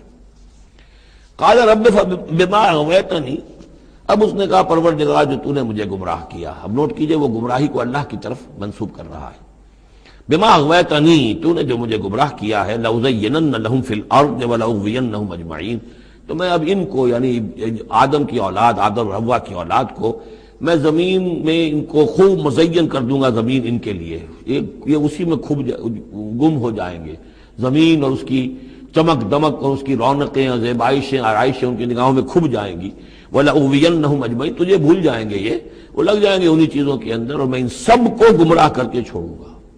لَأُغْوِيَنَّهُمْ أَجْمَعِينَ، سب کو، إِلَّا عِبَادَكَ مِنْهُمُ الْمُخْلَصِينَ، سوائے ان میں سے ان کے کہ جن کو تو اپنا خاص بندہ بنا لے، تو اپنا خاص بندہ بنا لے، مخلص کر لے، یہاں پہ وہی نوٹ کیجئے مخلص ہے، مخلصین، جن کو تو خالص کر لے اپنے لیے، ظاہر بات ہے کہ اس پر تو میرا زور نہیں چلے گا، باقی یہ کہ میں کسی کو چھوڑوں گا نہیں۔ قال ھذا صراط علی مستقیم، اللہ تعالیٰ نے فرمایا ٹھیک ہے، یہ راستہ ہے میری طرف سیدھا، یعنی یہ میرے اور تمہارے درمیان معاملہ طے ہو گیا، میں نے تمہیں چھوٹ دی، تم اپنا زور لگا لو، جس طرح بھی چاہو بہکا لو، باقی یہ کہ ان عبادی لیس لک علیہم سلطان، میرے بندوں پر تجھے اختیار کوئی نہیں ہوگا، یعنی اختیار کسی بھی انسان پر نہیں ہے، یہ نہیں کہ جس کو اللہ نے مخلص کر لیا ہو اس پر اختیار نہیں، اختیار اسے کسی بھی انسان پر نہیں ہے۔ ان عبادی لیس لک علیہم سلطان الا من اتبعک من الغاوین، سوائے ان کے کہ جو خود تیری پیروی کرے، خود غاوین میں سے ہو، خود ان کے اندر غوا ہو، خود ان کے اندر سرکشی ہو، خود وہ جو ہے وہ اپنی نفس پرستی کی طرف مائل ہو، وہ تو تیری پیروی کریں گے، ان کو تو جدھر چاہے لے جا، جس کھائی میں چاہے لے جا کے ان کو پھینک دے، اور جس جہنم کی جس وادی میں چاہے ان کو گرا دے، مجھے اس سے دلچسپی نہیں، لیکن یہ کہ میرے کسی بندے پر تجھے اختیار حاصل نہیں ہوگا۔ وَإِنَّ جَهَنَّمَ لَمَوْعِدُهُمْ أَجْمَعِينَ، اور پھر جہنم ہی ان سب کا ٹھکانہ ہوگا، سب کا، جو بھی تیری پیروی کریں گے۔ لہا سبعۃ ابواب، اس جہنم کے 7 دروازے ہیں، لکل باب منہم جزء مقسوم، اور ہر ان میں سے ہر دروازے کے لیے ہم نے ایک اس کا نصیب مقرر کر رکھا ہے کہ اتنے جن اتنے انسان اس سے جائیں گے۔ ہو سکتا ہے کہ وہ بڑے بڑے کبیرہ گناہوں کے حوالے سے کہ یہ لوگ جو ہے جو ان گناہوں میں ملوث ہوں گے وہ اس دروازے سے جائیں گے، جو ان گناہوں میں ملوث ہوں گے وہ اس سے جائیں گے، واللہ اعلم۔ ان المتقین فی جنات وعیون، اب وہی سائملٹینیس کنٹراسٹ کہ جب جہنم والوں کا تذکرہ ہوا تو متقین کا بھی، اور جو اہل تقوی ہوں گے فی جنات وعیون، وہ ہوں گے جنتوں میں، باغات میں اور چشموں میں، ادخلوها بسلام آمنین، ان سے کہا جائے گا داخل ہو جاؤ ان باغات میں پورے امن کے ساتھ، کوئی خوف نہیں، کوئی اندیشہ نہیں۔ وَنَزَعْنَا مَا فِي صُدُورِهِم مِّن غِلٍّ، یہ مضمون پہلے بھی آ چکا ہے، اور ہم نکال دیں گے ان کے دلوں میں سے جو کچھ قدورت ہوگی، اہل ایمان کی آپس میں کوئی شکوہ، کوئی شکایت، کسی سے کوئی تکدر ہو، کوئی غل ہو، وہ ہم نکال دیں گے۔ علی سرر متقابلین، وہ بیٹھے ہوئے ہوں گے تختوں کے اوپر ایک دوسرے کے آمنے سامنے۔ جب کسی سے ناراضگی ہو تو آدمی آنکھیں چار نہیں کرتا بلکہ نظر چرا جاتا ہے، لیکن جب کوئی ایسی بات نہیں، دل صاف ہے، تو آمنے سامنے بیٹھ کے باتیں کریں گے، سینگ آئی ٹو آئی۔ متقابلین لا یمسہم فیہا نصب، انہیں نہیں پہنچے گی اس میں نہ تو کوئی تکان، وما ہم منہا بمخرجین، نہ پھر وہ اب اس سے نکالے جائیں گے۔ جب اہل جنت میں داخل ہونے کے بعد کسی کا وہاں سے نکلنے کا امکان نہیں۔ نبئ عبادی، اے نبی میرے بندوں کو بتا دیجئے، انی انا الغفور الرحیم، کہ میں یقیناً غفور ہوں، رحیم ہوں۔ میری اصل شان تو یہ ہے، لیکن وان عذابی هو العذاب العلیم، میری ایک دوسری شان بھی ہے، اور وہ یہ ہے کہ میرا عذاب تو وہ بھی بہت دردناک عذاب ہے۔ لہذا کوئی آدمی جو ہے وہ نڈر نہ ہو جائے، نچنت نہ ہو جائے، وہ میری مغفرت کی امید بھی رکھے، میری رحمت سے آس بھی لگائے رکھے، لیکن یہ کہ میرے عذاب سے ڈرتا بھی رہے، بین الخوف والرجاء، یہ کیفیت رہنی چاہیے۔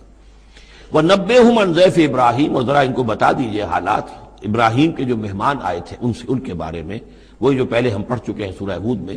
اِذْ دَخَلُوا عَلَيْهِ فَقَالُوا سَلَامًا، جب وہ داخل ہوئے حضرت ابراہیم کے ہاں، مکان پہ آئے، انہوں نے کہا سلام۔ قال انا منکم وجلون، تو حضرت ابراہیم نے کہا کہ ہمیں تو تم سے کچھ خوف آ رہا ہے، آپ لوگ کون ہیں؟ ذرا اپنی آئیڈینٹی بتائیے. قالوا لا تعجل انا نبشرک بغلام علیم. انہوں نے کہا کہ نہیں ڈریے نہیں، ہم تو آپ کو ایک بڑے صاحب علم بیٹے کی بشارت دینے آئے ہیں. قال بشرتمونی علی ان مسنی الکبر فبما تبشرون. تو حضرت ابراہیم نے فرمایا کہ یہ کیا بشارت آپ مجھے دے رہے ہیں، اس کے باوجود، علی یہاں علی الرغم کے معنی میں، اس کے باوجود کہ مجھ پر بڑھاپا طاری ہو چکا ہے، تو ذرا سوچ سمجھ کے بشارت دیجیے، کوئی غلطی تو نہیں لگی ہے آپ کو. قالوا بشرناک بالحق. ان کا نہیں، ہم نے بشارت آپ کو دی ہے حق کے ساتھ، قطعی اور حقیقی بات ہے، شدنی امر ہے، یہ ہو کر رہنے والا ہے. فلا تکن من القانتین. تو اے ابراہیم آپ تو پھر نا امید لوگوں میں سے نہ ہو جائیے، مایوس نہ ہو جائیے. قال ومن یقنط من رحمت ربہ الا الضالون. تو حضرت ابراہیم نے کہا کہ ہاں یہ بات تو آپ صحیح کہہ رہے ہیں، اللہ تعالیٰ کی رحمت سے مایوس تو صرف وہی ہو سکتے ہیں جو گمراہ ہوں. یہ اللہ کی قدرت، اللہ کی رحمت، عین بڑھاپے میں اللہ مجھے اولاد دے دے، 87 برس کی عمر میں بیٹا دے دے، جیسے اس نے حضرت یحییٰ کی والدہ کو، جو کہ بالکل بانجھ رہی ساری عمر، اور حضرت زکریا جو ہیں بہت بوڑھے ہو چکے تھے، اسی طریقے سے معاملہ یہاں بھی ہوا ہے. قال فما خطبکم ایھا المرسلون. اب انہوں نے پوچھا کہ اے فرشتادو، اے جو بھیجے گئے ہو، ایلچی ہو، تمہارا کیا معاملہ ہے، یعنی کس قدر جا رہے ہو، کیا قصد ہے، کیا ارادہ ہے. قالوا انا ارسلنا الى قوم مجرمین. ان کا کہ ہمیں بھیجا گیا ہے ایک مجرم قوم کی طرف. الا آل لوط، سوائے آل لوط، لوط کے گھر والوں کو، اس کے گھر والوں کو تو ہم بچا لیں گے. انا لمنجوہم اجمعین. ان سب کو ہم بچا لیں گے، نجات دیں گے. الا امرأتہ، اس میں بھی ایک استثناء ہے، سوائے اس کی بیوی کے. قدرنا انہا لمن الغابرین. ہم نے یہ اندازہ کر لیا ہے، یہ اندازہ ہے کہ وہ جو ہے پیچھے رہنے والوں میں سے ہوگی. قالوا بل جئناک بما فلما جاء آل لوط المرسلون. تو جب یہ لوط کے گھر پہنچے یہ فرشتادے بھیجے ہوئے اللہ کی طرف سے ایلچی جو آئے تھے، قال انکم قوم منکرون. وہی بات حضرت لوط نے فرمائی کہ آپ لوگ کچھ اجنبی سے لوگ ہیں، میں آپ کو جانتا نہیں، آپ کون لوگ ہیں، کہاں سے تشریف لائے ہیں. قالوا بل جئناک بما كانوا فيه يمترون. ان کا نہیں، بلکہ ہم تو وہ شے لے کر آئے ہیں آپ کے پاس جس کے بارے میں یہاں کے رہنے والوں کو شک تھا. آپ جب کہتے تھے کہ تم باز نہیں آؤ گے، ان خبیث فعل کو نہیں ترک کرو گے، شرک سے باز نہیں آؤ گے، تو تم پر اللہ کا عذاب آئے گا، یہ اس میں شک کرتے تھے، مذاق اڑاتے تھے. اب وہ شے ہم لے کر آئے ہیں.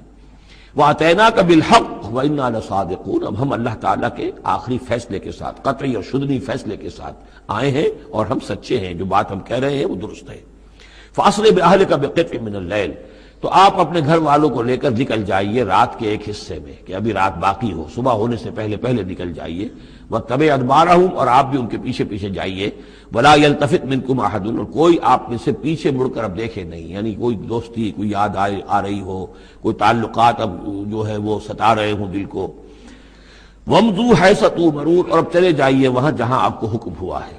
وَقَضَيْنَا إِلَيْهِ. اور یہ بات ہم نے اس کو بتا دی، یہ فیصلہ ہم نے کنوے کر دیا اسے. ذالک الامر، یہ فیصلہ. ان دابر ہؤلاء مقطوع مصبحین. کہ ان لوگوں کی جڑ صبح ہوتے ہی کاٹ دی جائے گی، یعنی یہ کہ اس پوری قوم کو تہس نہس کر دیا جائے گا. دونوں شہر جو ہیں نسیہ منسیہ کر دیے جائیں گے، یہاں کوئی ایک متنفس بھی نہیں بچے گا. وجاء اہل المدینہ یستبشرون. اور اب آئے لوگ، وہ دوڑے ہوئے بدماش لوگ جو ہیں، وہ خوشیاں مناتے ہوئے آئے کہ بڑے خوبصورت لڑکے جو ہیں آج مہمان ہو کر آئے ہیں لوط کے ہاں، تو ہمارے لیے بڑا اچھا موقع ہے. قال ان هؤلاء ضیفی فلا تفضحون. حضرت لوط نے ان سے کہا یہ دیکھو میرے مہمان ہیں، مجھے رسوا نہ کرو. واتقوا اللہ ولا تحزون. اللہ کا تقوی اختیار کرو اور میری بے آبروئی مت کرو. قالوا اولم ننهک عن العالمین. انہوں نے کہا کہ دیکھو لوط، ہم نے تمہیں تمام جہان والوں سے روکا ہوا نہیں ہے کہ تم ٹھیکہ مت لو کسی کا. ہم جس کے ساتھ جو چاہیں کریں، تم کون ہوتے بیچ میں آنے والے؟ تم کو ٹھیکیدار بن گئے ہو پوری دنیا کے. اولم ننہک، کہ ہم نے منع کیا تمہیں، نہیں کیا تمہیں کہ تمام جہان والوں کی حمایت میں نہ کھڑے ہو جایا کرو. قال ہؤلاء بناتی ان کنتم فاعلین. ان کا یہ میری بیٹیاں حاضر ہیں، اگر تمہیں کچھ کرنا ہی ہے تو یہ کہ بہرحال اللہ تعالیٰ نے تمہارے لیے جو جوڑے بنائے ہیں تو وہ تو عورتیں ہیں. تو وہ ہے، میں عرض کر چکا ہوں، اس سے مراد یہ بھی لی گئی ہے کہ میری قوم کی جو یہ بیٹیاں ہیں تمہارے گھروں میں پڑی ہیں، جن کو تم نے چھوڑا ہوا ہے. اصل میں تو تمہارے لیے اللہ تعالیٰ نے وہ فطری راستہ بنایا تھا. یا یہ کہ انہوں نے اتمام حجت کے لیے، جس کو کہتے ہیں پنجابی میں برے کو گھر پہنچانا، یا آخری بات بھی کہی ہو کہ میں ایسا ہی اگر کوئی معاملہ ہے تو کوئی دو بڑے سردار جو ہیں انہیں کہا ہو کہ میں اپنی بیٹیوں کا نکاح تم سے کیے دیتا ہوں، تمہیں اگر کوئی اس طرح کی کوئی حاجت ہے. لعمرک انہم لفی سکرتہم یعمہون، تو انہوں نے کہا، یہ اللہ تعالیٰ کی طرف سے ہے، قسم ہے تیری جان کی، وہ لوگ تو اپنے اس نشے کی حالت میں بدمست تھے اور بالکل اندھے ہو گئے تھے. عین میم ہے والا ہے، یہ دل کے اندھے ہو چکے تھے. فاخذتہم الصیحۃ مشرقین، تو پھر انہیں آ پکڑا ایک چنگھاڑ نے اجالا ہونے کے وقت. مشرق، یہ مشرق نہیں ہے مشرق ہے. مشرق ہے اجالے کی جگہ، صبح جہاں سے نکلتی ہے وہ مشرق ہے. شرق کے معنی جو ہے اصل میں وہ روشنی ہے، تو اسی سے یہ مشرقین، صبح ہونے کا وقت، سورج نکلتے وقت جب اجالے کا وقت ہوا تو ان کو ایک چنگھاڑ نے آ پکڑا. فجعلنا عالیہا سافلہا، تو ہم نے اس کے اوپر والے حصے کو نچلا بنا دیا، یعنی تل پٹ کر دیا. وہ گری، پوری بستی جو ہے وہ اٹھا کر پٹک دی گئی کہ چھتیں نیچے اور اس کی جو بنیادیں تھی وہ اوپر. وَأَمْطَرْنَا عَلَيْهِمْ حِجَارَةً مِّن سِجِّيلٍ، اور پھر ہم نے ان پر بارش برسائی، سجیل، مٹی کے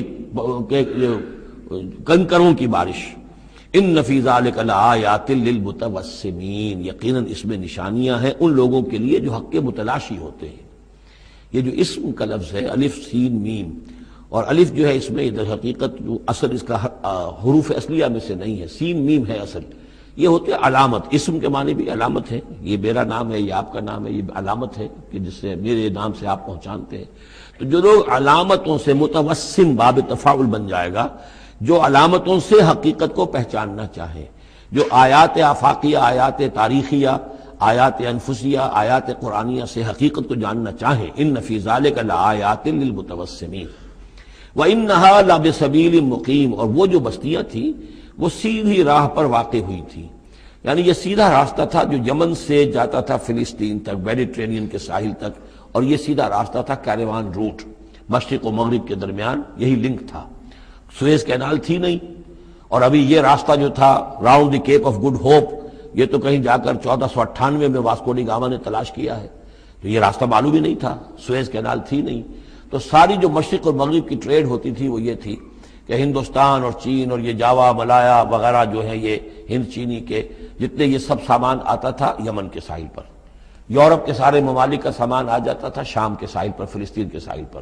اب ان دو کے درمیان یہ قافلے چلتے تھے، یہ کیروانز تھے کہ جو جہاں سے لے کر سامان ادھر، ادھر کا سامان ادھر. تو یہ راستہ ہے امام مقیم، سبیل المقیم اس کو کہا گیا، سیدھا راستہ، سیدھی شاہراہ. اسی پر یہ اصحاب ہجر کے بھی مسکن تھے، اسی پر پھر یہ اصحاب مدین کے بھی تھے، اور یہ بستیاں بھی اسی راستے پر واقع ہوئی تھیں. ان فی ذلک لآیۃ للمؤمنین، یقیناً اس میں نشانی ہے اہل ایمان کے لیے. وان کان اصحاب الایکۃ لظالمین، اسی طریقے سے جو بن والے تھے، مدین والے، وہ بھی بہت ظالم تھے. یہ ایکا کا لفظ بھی ان کے لیے آیا ہے، یہ مدین والے. فانتقمنا منہ، یہاں پہ صرف تذکرہ ہو رہا ہے. یہاں تذکرہ آپ نے دیکھا جو صرف حضرت لوط علیہ السلام کا ہوا ہے اس انباء الرسل کے انداز میں. باقی حضرت ابراہیم کا تذکرہ ہو گیا ہے، وہ وہی ہے قصص النبیین کے انداز میں. باقی یہاں پر جو تذکرے ہو رہے ہیں یہ بھی صرف ذکر ہے، یہ انباء الرسل کا ذکر ہے کہ جیسے حضرت شعیب، لیکن شعیب کا نام نہیں یہاں آیا، بلکہ یہ کہ صرف یہ کہ مدین والے. فانتقمنا منہم، ان سے بھی ہم نے انتقام لیا. وَإِنَّهُمَا لَبِإِمَامٍ مُّبِينٍ، اور یقیناً وہ بھی، یہ دونوں جو بستیاں ہیں کھلے راستے پر واقع ہوئی ہیں، وہی راستہ جو میں نے ابھی آپ کو بتایا ہے. وَلَقَدْ كَذَّبَ أَصْحَابُ الْحِجْرِ الْمُرْسَلِينَ، اصحاب الحجر یہ قوم سمود کا دوسرا نام ہے. وہ علاقہ جو ہے جہاں یہ قوم سمود آباد تھی اس کو علاقے کو حجر بھی کہتے ہیں. جیسے کہ وہ علاقہ جہاں قوم عاد آباد تھی اسے احقاف کہتے ہیں. اس علاقے کا نام احقاف تھا، قوم کا نام عاد تھا، جو رسول بھیجے گئے وہ ہود تھے.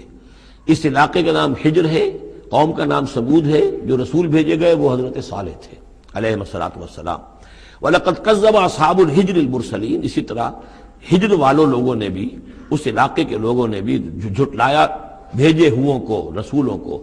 ان میں سے بہت سے نبی ہوں گے، پھر بعد میں اللہ نے آخری جو ہے حضرت صالح علیہ السلام کو بھیجا رسول کی حیثیت سے. وَآتَيْنَاهُمْ آیَاتِنَا، انہیں ہم نے اپنی آیات دیں. ان کو تو خاص طور پر جو ہے وہ اتنی حصی نشانی دکھائی گئی. ایک وہ جو اونٹنی کا معاملہ، حضرت صالح کی اونٹنی کا معجزہ. فَكَانُوا عَنْهَا مُعْرِضِينَ، لیکن وہ ان سے منہ ہی پھیرتے رہے، اعراض ہی کرتے رہے. وَكَانُوا يَنْحِتُونَ مِنَ الْجِبَالِ بُيُوتًا آمِنِينَ، اور وہ پہاڑوں کو تراش کر اپنے لیے بڑے امن والے گھر بناتے تھے. یہ گھر آج بھی موجود ہیں، میں خود بھی ایک مرتبہ گیا ہوں اور دیکھ کر آیا اس پورے علاقے کو. فاخذتهم الصیحۃ مصبحین، تو انہیں بھی آ پکڑا ایک چنگھاڑ نے صبح کے وقت، فما اغنی عنہم ما كانوا یکسبون، تو کچھ نہ کام آ سکا ان کے وہ ساری کمائی جو انہوں نے کی تھی، جو کچھ انہوں نے مال اسباب جمع کیا تھا، عذاب الہی سے بچانے میں کچھ بھی مفید ثابت نہ ہوا۔ تو اس سورہ مبارکہ میں گویا کہ حضرت شعیب کا نام لیے بغیر ان کا ذکر آ گیا، حضرت صالح کا نام لیے بغیر ان کا ذکر آ گیا، حضرت لوط کا ذکر جو ہے وہ نام کے ساتھ آیا۔ تو تین تو ہیں وہ انباء الرسل میں سے، اور ایک حضرت ابراہیم علیہ السلام کا ذکر، وہ اسی انداز میں جس انداز میں کہ سورہ ہود میں اس سے پہلے آ چکا ہے۔ اب جو آخری 15 آیات ہیں اس سورہ مبارکہ کی وہ بڑی اہم ہیں دعوت دین کے اعتبار سے، اور جس حالت میں کہ اس وقت محمد رسول اللہ صلی اللہ علیہ وسلم تھے، اور اس سے بھی آپ کو معلوم ہو جائے گا کہ یہ خاص اس دور میں نازل ہوئی ہے جبکہ حضور کی دعوت جو ہے ابھی ابتدائی مراحل میں تھی، اور ابھی آپ کو پہلے تو آپ کی دعوت کا دور تھا کہ آپ پرسن ٹو پرسن دعوت دے رہے تھے، علل اعلان اس معنی میں نہیں، ڈنکے کی چوٹ نہیں، بلکہ جن سے تعلق تھا، جن سے دوستی تھی، جن سے پرانی واقفیت تھی، جسے آپ کہیں گے کہ پرسن ٹو پرسن جو ہے دعوت چل رہی تھی، اگرچہ کوئی دور بھی حضور کی دعوت میں انڈر گراؤنڈ دور کا نہیں آیا ہے، خفیہ دعوت ایک دن کے لیے بھی نہیں۔ بعض لوگ اس دور میں بعض تحریکیں ایسی ہیں کہ جو اس کو خفیہ سے تعبیر کرتے ہیں کہ انڈر گراؤنڈ موومنٹ تھی ہے، تو یہ غلط ہے۔ انڈر گراؤنڈ دعوت کا حضور کی دعوت میں سیرت میں ایک دن بھی نہیں ہے۔ البتہ یہ ضرور ہے کہ جیسے ایک نیچرل ایک تدریج ہوتی ہے، اس کے اندر ایک ترقی ہوتی ہے کسی معاملے کے اندر، پہلے آپ نے ذاتی جن سے تعلقات تھے، حضرت ابوبکر بہت پرانے دوست تھے، ان سے سب سے پہلے ان سے بات کی ہے، گھر میں حضرت خدیجہ جو آپ کی اہلیہ تھی ان سے بات کی، حضرت علی ہیں جو چچا زاد بھائی ہیں بلکہ زیر تربیت ہیں، زیر کفالت ہیں، ان سے بات کی ہے، اپنا جو غلام تھا جسے آزاد کر کے منہ بولا بیٹا بنایا ہوا ہے اس سے بات کی، اس طریقے سے پرسن ٹو پرسن۔ لیکن پھر یہ کہ تقریباً 3 سال کے بعد پھر آپ کو حکم ہوا کہ اب آپ ڈنکے کی چوٹ علل اعلان دعوت شروع، وہ آیت اس صورت مبارک میں آ رہی ہے۔ وما خلقنا السماوات والارض وما بینہما الا بالحق، اور ہم نے نہیں بنایا، تخلیق فرمایا آسمانوں کو اور زمین کو اور جو کچھ ان کے مابین ہے مگر حق کے ساتھ۔ پرپز فل کریشن ہے یہ پرپز لیس نہیں ہے، ایٹ رینڈم نہیں ہے، یہ کوئی کھلندرے کا کھیل نہیں ہے جیسے کہ ہندو مائتھولوجی میں ہے، رام کی لیلا ہے، جیسے کوئی بچہ ہے کھیلتا ہے، اب بچے کے کھیلنے میں کوئی حکمت تھوڑا ہی ہوتی ہے، اس نے ایک کھلونا اٹھایا اور پٹخ دیا، پھر کوئی دوسرا اٹھایا پھر پٹخ دیا، پھر پہلا اٹھا لیا، اب اس میں کوئی حکمت تو نہیں ہے۔ اسی طریقے سے رام جی جو ہیں کھیل رہے ہیں، جس کو چاہتے ہیں تخت سے اٹھا کر زمین پہ پٹخ دیتے ہیں، جس کو چاہتے ہیں وہ جو تیلا وہ تیلی اس کو اٹھا کے وہ راجہ بنا دیتے ہیں، تو یہ کھیل ہے رام کا، رام کی لیلا ہے یہ، تو یہ تصور اسلام میں نہیں ہے، یہ کائنات کی تخلیق بالحق ہے۔ ربنا ما خلقت ھذا باطلا سبحانک فقنا عذاب النار، تیری ذات اس سے بہت اعلیٰ اور عرفہ ہے، پاک ہے کہ تیرے بارے میں یہ گمان کیا جائے کہ تو نے یہ کائنات ایسے ہی بنا دی کھیلنے کے لیے، اور یہ کوئی آپ تیرا مشغلہ ہے، نہیں۔ وما خلقنا السماوات والارض وما بینہما الا بالحق وان الساعۃ لآتیۃ، اس حق کا فیصلہ یہ ہے، اس حق کا منطقی نتیجہ یہ ہے کہ قیامت آ کر رہے، اس لیے کہ باقی تمام چیزیں تو انسانوں کے لیے پیدا کی گئی ہیں، ان کی ساری توجہ یہی ہو جائے گی انسان کاہے کے لیے پیدا کیا گیا، اور خاص طور پر انسان میں جو اخلاقی حس رکھی گئی ہے، by very nature, by his very nature he knows this is good, this is evil، یہ جو اس کے اندر ایک شعور ہے، ایک تمیز ہے، یہ ایول ہے، یہ گڈ ہے، یہ اچھا ہے، یہ برا ہے۔ اب اس کا نتیجہ کیا نکل رہا ہے؟ یہاں تو الٹے نتیجے نکلتے ہیں، بہت سے اچھے لوگ جو ہیں انہیں فاقے آ رہے ہوتے ہیں، اور بہت بدماش جو ہیں وہ یہاں پہ عیش کر رہے ہوتے ہیں۔ تو یقیناً کوئی اور زندگی ہونی چاہیے، اور یقیناً کوئی دن ہونا چاہیے کہ جس میں بھرپور حساب کتاب ہو جائے، نیکوکاروں کا حساب کتاب ہو جائے، اور پھر ان کی زندگی ایسی ہو کہ بھرپور صلہ انہیں ان کا مل سکے، اور بدکاروں کی بدکاریوں کا حساب کتاب ہو جائے، اور پھر ایسی زندگی ہو، ایسا نظام ہو کہ انہیں پوری سزا مل سکے۔ تو یہ گویا کہ حق کا تقاضا ہے۔ وما خلقنا السماوات والارض وما بینہما الا بالحق وان الساعۃ لآتیۃ، قیامت آ کر رہے گی۔ فاصفح الصفح الجمیل، تو اے نبی آپ ذرا ابھی خوبصورتی کے ساتھ درگزر سے کام لیجئے، یعنی یہ کہ یہ مجرم کہیں بھاگ کے نہیں چلے جائیں گے، ہماری پکڑ سے نکل نہیں جائیں گے، قیامت آئے گی، ایک کیفر کردار کو پہنچ جائیں گے۔ ابھی آپ ذرا تحمل کیجئے، صبر سے کام لیجئے۔ فاصفح الصفح الجمیل، ابھی ہماری مرضی اس میں ہے کہ ہم ان کی رسی دراز کریں، یہ جو کچھ کہہ رہے ہیں برداشت کر لیجئے، سن لیجئے، سنا انسنا کر دیجئے، یہ جو آپ صبر کریں گے اس سے آپ کے درجات بلند ہوتے چلے جائیں گے، لیکن فوری طور پر آپ کے دل میں اگر یہ خیال پیدا ہونے بھی لگے بربنائے طبع بشری کے انہیں سزا ملنی چاہیے، یہ بدبخت مجھے کیا کہہ گیا ابھی، یہ مجھے پاگل کہہ گیا اور یہ مجھے جو ہے ساحر کہہ گیا یا مسحور کہہ گیا، نہیں، فصفح الصفح الجمیل، ابھی ذرا آپ خوبصورتی کے ساتھ چشم پوشی کیجئے، نظر انداز کیجئے۔ ان ربک هو الخلاق العلیم، یقیناً آپ کا رب جو ہے وہ وہی ہے جو پیدا کرنے والا ہے، خلاق ہے، اور ظاہر بات ہے جس نے پیدا کیا ہے وہ جانتا بھی ہے۔ سورہ ملک میں ہم پڑھیں گے الا یعلم من خلق وهو اللطیف الخبیر، کیا اسی کے علم میں نہیں ہوگا جس نے پیدا کیا ہے؟ وہ تو جانتا ہے ہر شے کو۔ اب یہ گھڑی جس نے بنائی ہے اسے تو معلوم ہے اس میں کون کون سا پرزہ ہے، کہاں کہاں ہے، اس کے اپنے ہاتھ کا اس کے اندر جو ہے ٹکایا گیا ہے، میں واقف نہیں ہوں اس کے اندر کیا کچھ ہے، لیکن گھڑی کا بنانے والا تو جانتا ہے۔ الا یعلم من خلق، کیا وہی نہ جانے گا جس نے پیدا کیا؟ وهو الخلاق العلیم، وہ تو خلاق اور علیم ہے۔ وَلَقَدْ آتَيْنَاكَ سَبْعًا مِنَ الْمَثَانِي، دل جوئی کے لیے حضور سے فرمایا، اور ہم نے آپ کو دی ہیں وہ 7 آیتیں جو آپ کا وظیفہ ہیں، دوہرا دوہرا کر پڑھتے رہا کیجئے، دوہرا دوہرا کر پڑھتے رہا کیجئے۔ اس پر تقریباً اجماع ہے امت کا کہ اس سے مراد ہے سورہ فاتحہ، 7 آیتیں جو بار بار پڑھی جاتی ہیں۔ اب آپ دیکھیے کہ ہر شخص جو نماز پڑھتا ہے دن میں کتنی مرتبہ سورہ فاتحہ پڑھ رہا ہے، ہر نماز میں کتنی مرتبہ پڑھ رہا ہے، دوہرا دوہرا کر یہ آیت جو ہے، جیسا کہ ہم نے جب سورہ فاتحہ پڑھ رہے تھے، من لم یقرأ بفاتحۃ الکتاب لا صلاۃ لمن لم یقرأ بفاتحہ، اس کی نماز ہی نہیں ہے، نماز کا جزو لازم ہے۔ بلکہ قسمت الصلاۃ بینی و بین عبدی نصفین والی حدیث میں نے آپ کو سنائی، حدیث قدسی، تو وہ تو اصل الصلاۃ ہے ہی سورہ فاتحہ۔ والقرآن العظیم، اور یہی بڑا قرآن ہے، یعنی یہ اپنی اہمیت کے اعتبار سے، اپنی فضیلت کے اعتبار سے خود اپنی جگہ پر سورہ فاتحہ ایک قرآن عظیم کا درجہ رکھتی ہے۔ اسی لیے اس کو اساس القرآن بھی کہا، اس کو کافیہ بھی کہا، شافیہ بھی کہا گیا، یہ ام القرآن بھی ہے۔ وَلَقَدْ آتَيْنَاكَ، اے نبی ہم نے اتنی بڑی بڑی دولتیں آپ کو دی ہیں۔ یہ کیوں گرایا جا رہا ہے یہ ذرا آگے آپ کو معلوم ہو جائے گا، کیونکہ بہرحال حضور کو یہ احساس ہوتا تھا یا نہیں ہوتا تھا، دیکھنے والوں کو تو احساس ہوتا تھا۔ ابو جہل مالدار ہے، ولید بن مغیرہ اتنا بڑا چودھری ہے، یہ محمد تو یتیم تھے، کوئی بال دولت ان کے پاس نہیں، کوئی ان کی حیثیت نہیں، ہاں کچھ عرصے سے کچھ کھا پی بھی رہے ہیں تو وہ بیوی کا مال ہے، اپنا تو نہیں ہے۔ یہ ان کی نگاہوں میں جو ان کے معیارات تھے، جو ان کے اندازے تھے سوچنے کے، وہ تو یہ تھے۔ اس حوالے سے یہاں بظاہر حضور سے خطاب ہے، لیکن اصل میں ان کو بتایا جا رہا ہے کہ بدبختو تمہیں کیا معلوم ہم نے ان کو کتنی بڑی دولت دی ہے۔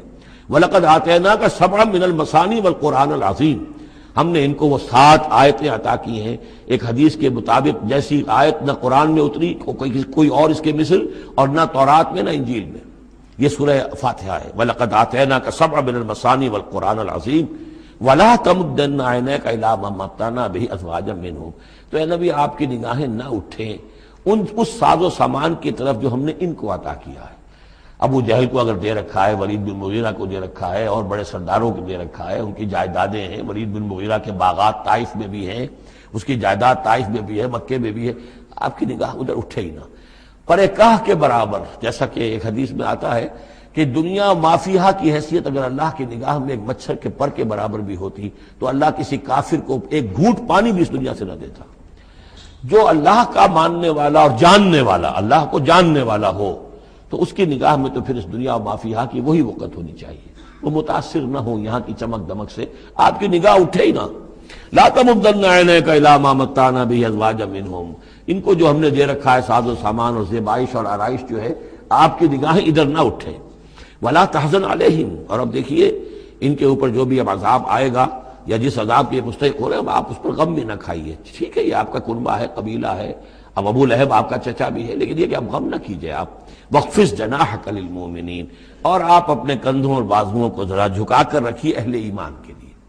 یہ ہمارے فقراء جب آتے ہیں، یہ جو غلام طبقے سے جو لوگ آئے ہیں، یہ لوگ جو گرے پڑے طبقات سے تعلق رکھتے ہیں، جب یہ آپ کے پاس آئیں تو آپ ان کا استقبال کیجئے۔ فَقُلْ سَلَامٌ عَلَيْكُمْ كَتَبَ رَبُّكُمْ عَلَىٰ نَفْسِهِ الرَّحْمَةَ، تو اس انداز میں ان کا استقبال کیجئے، ان کے سامنے تواضع کیجئے، ان کے سامنے اپنے کندھوں کو جھکائیے۔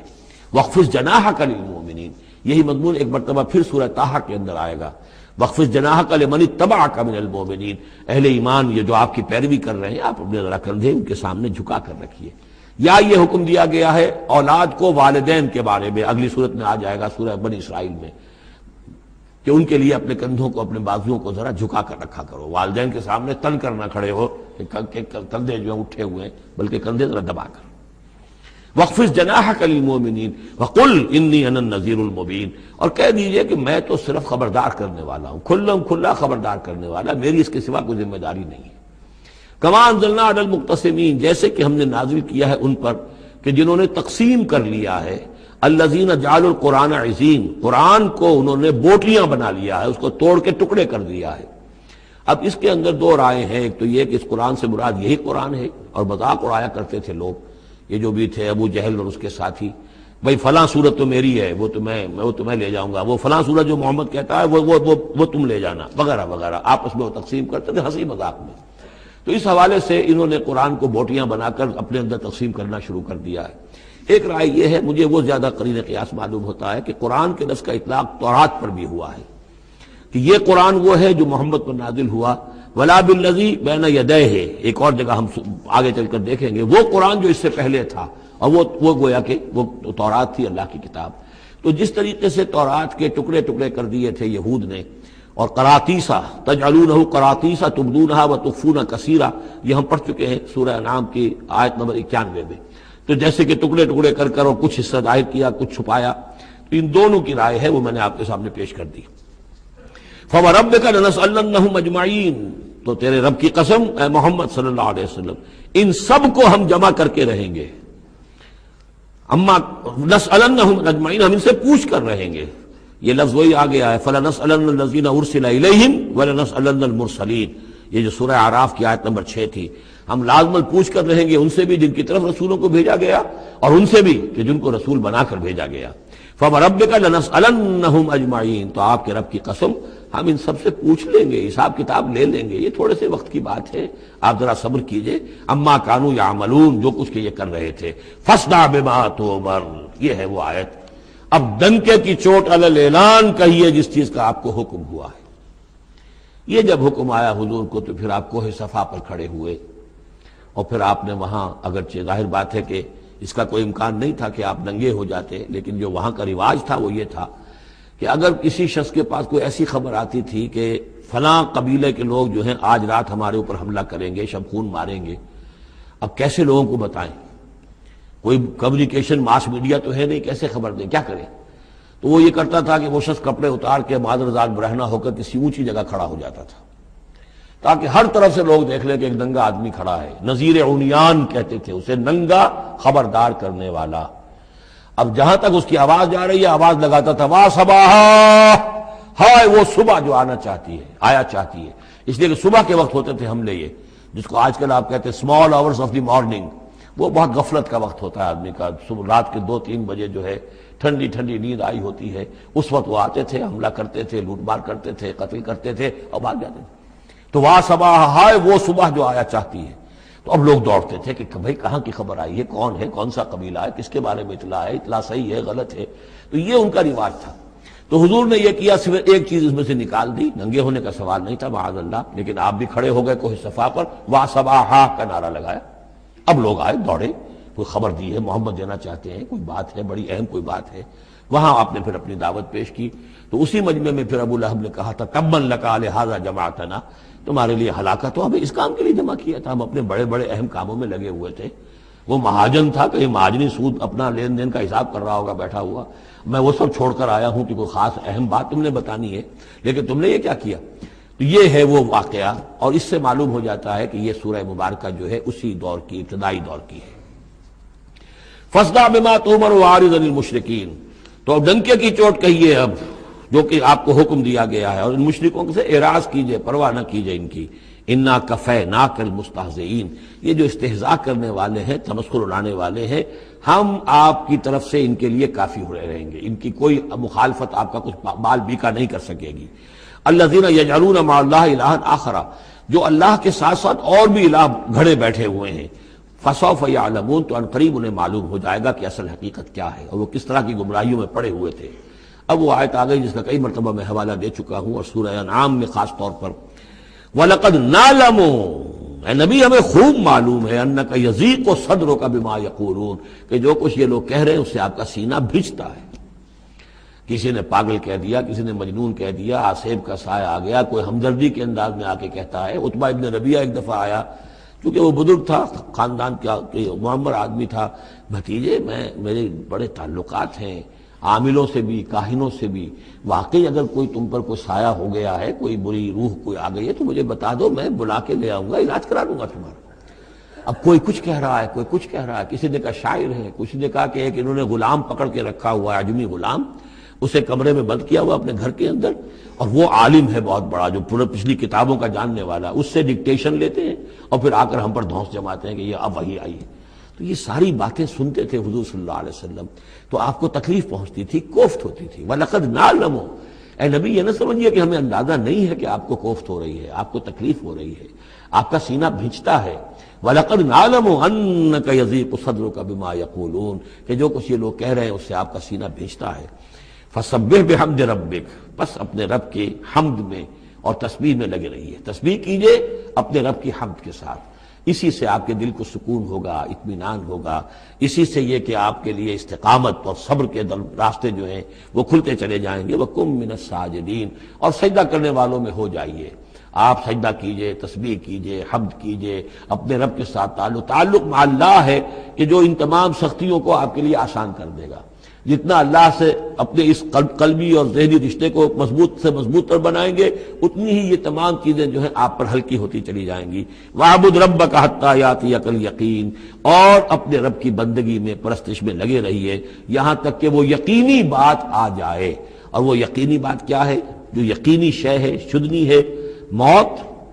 یعنی یہ کہ تا دم آخر دم فارغ مباش، اندری رہ میں تراش و میں خراش. آخری وقت تک اس بندگی میں اپنے لگے رہیے، جو بھی آخری موت جب تک آ جائے. یا موت سے مراد یہ بھی ہو سکتا ہے یقین سے، یقینی بات اللہ کی مدد آ جائے، اللہ کی طرف سے غلبہ حاصل ہو جائے اور اللہ تعالیٰ کی نصرت آ جائے، اللہ کا فیصلہ آ جائے. لیکن عام طور پر گمان یہی ہے کہ اس سے مراد موت ہے. وَاعْبُدْ رَبَّكَ حَتَّىٰ يَأْتِيَكَ الْيَقِينُ، اور اپنے رب کی بندگی اور پرستش میں لگے رہیے یہاں تک کہ وہ یقینی شے وقوع پذیر ہو جائے.